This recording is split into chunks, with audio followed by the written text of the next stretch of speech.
Happy Tuesday, 8th graders. You know what I'm going to say? Look at that clock over there. If it's before 10:30, shut this video down. Come to my live class, all right? It'll be way better than this video, all right? If it's past 10:30, folks, keep this rolling, all right? Here we go. So, first of all, if you were at my live class yesterday, you will know how you guys got these scores from last week's test, right? So the number of perfects and the class average, I went over that. If you didn't come to live class, here's the results from last week's competition. You might be wondering though, what is our competition this week, okay? See this Erlenmeyer flask? I have some wintergreen mints in here, okay? And if you're wondering, Erlenmeyer, like why do they call that that? It's named after a person, okay, a German chemist actually, Emil Erlenmeyer, who he wanted a flask for his chemistry experiments where he could swirl it and mix it without spilling, even though I just spilled a mint, but that's why he made it. So anyway, I shoved a bunch of mints in here. It's a guessing game this week. Guess the correct amount of wintergreen mints in that flask without going over. So if you go over, I'm not going to count it.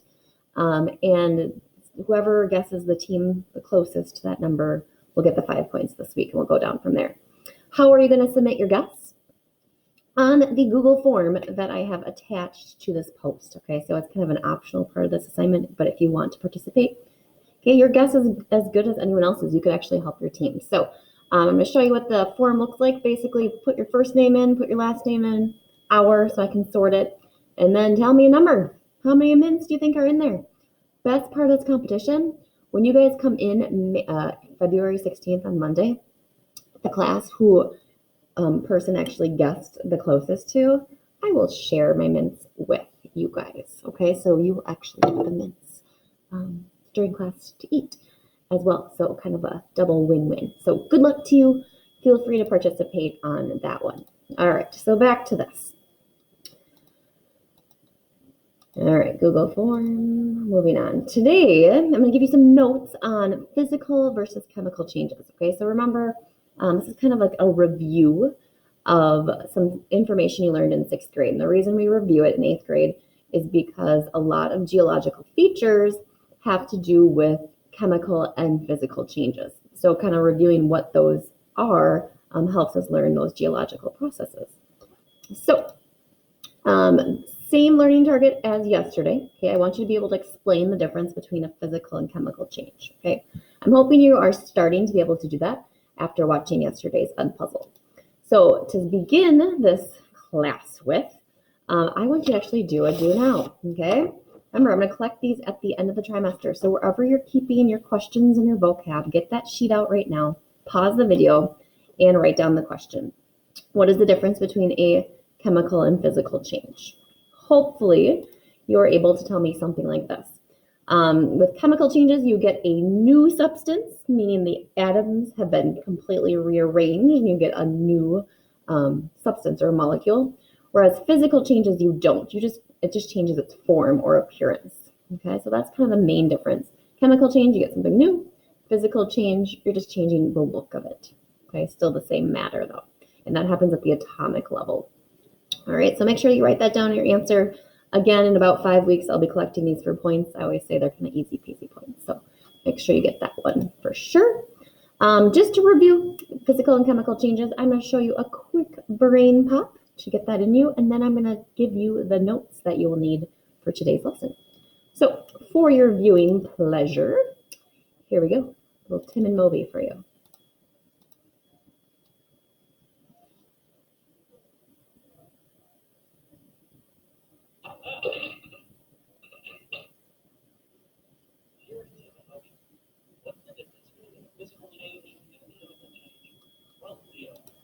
Well, Leo, a physical change happens when matter changes size, shape, or form. When that watermelon dropped, it changed from a round green melon into a pink and green mess of pieces. It's still watermelon, just changed. Another type of physical change is the change from one state of matter to another. The ice cream in this thing was solid a minute ago, but it's changing to liquid faster than I can eat it. Melting ice cream is a quick physical change. Some physical changes take years and years to happen. 8 years ago, this patio was brand new. Over the years, some small cracks formed. Then water froze and expanded inside the cracks, making them even bigger. This kind of change is called physical weathering, and it's caused by the effects of water and wind over time. Weathering is responsible for much of the shape of Earth's surface.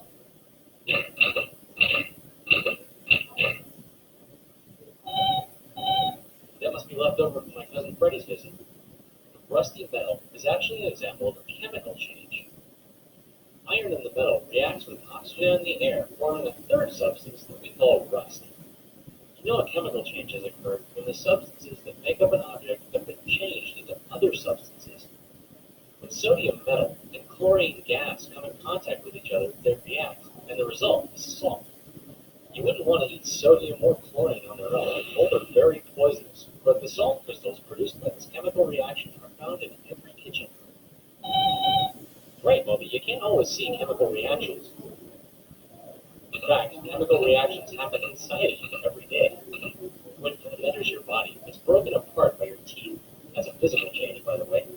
The chemical changes happen when the food is broken down by enzymes, so nutrients can be delivered to cell function.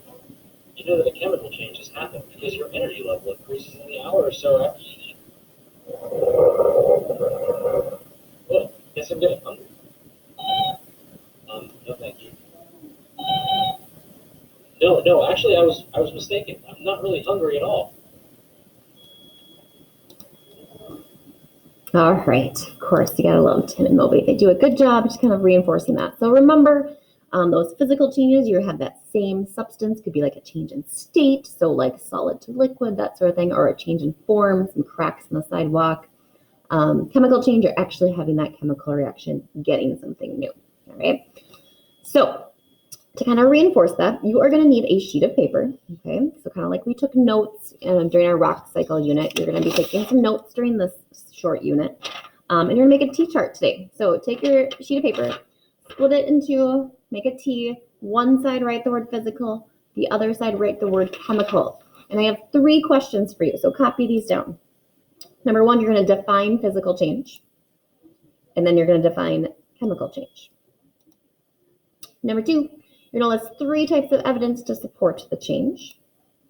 You're going to list 3 types of evidence to support a chemical change.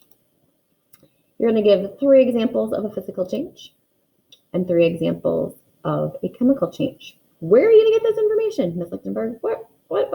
It's not in our book. No, it's not. Remember, I told you this is some information that you should have learned back in 6th grade. So what I did is I attached to this post some pages from your 6th grade textbook to review physical and chemical changes. Okay, so they kind of look like this. And as you read the section, there's I think about 4 or 5 pages, you should be able to answer these questions. Okay, so again, it's attached as a PDF. You're gonna have to open up that PDF as you answer those questions today. Okay, I will review with you the answers tomorrow, but write down what you get today and do the reading. All right, and that's your last page. So you'll notice today's question was, or today's assignment, I should say, was posted as a question. So what did you turn in today? Right here, down here. I want you to tell me one thing you've done this week that you would consider a physical change, and then one thing you've done this week that you would consider a chemical change. And if you're thinking to yourself, I don't know, here's your hint. Do the reading and take the notes first, and then come back to Google Classroom and answer that question, because you'll be able to answer that question if you do the reading and take the notes first. All right, that is all I have for you. Don't forget, take a guess how many mints are in my flask, and results will be in tomorrow. Hope to see you at my live lesson tomorrow.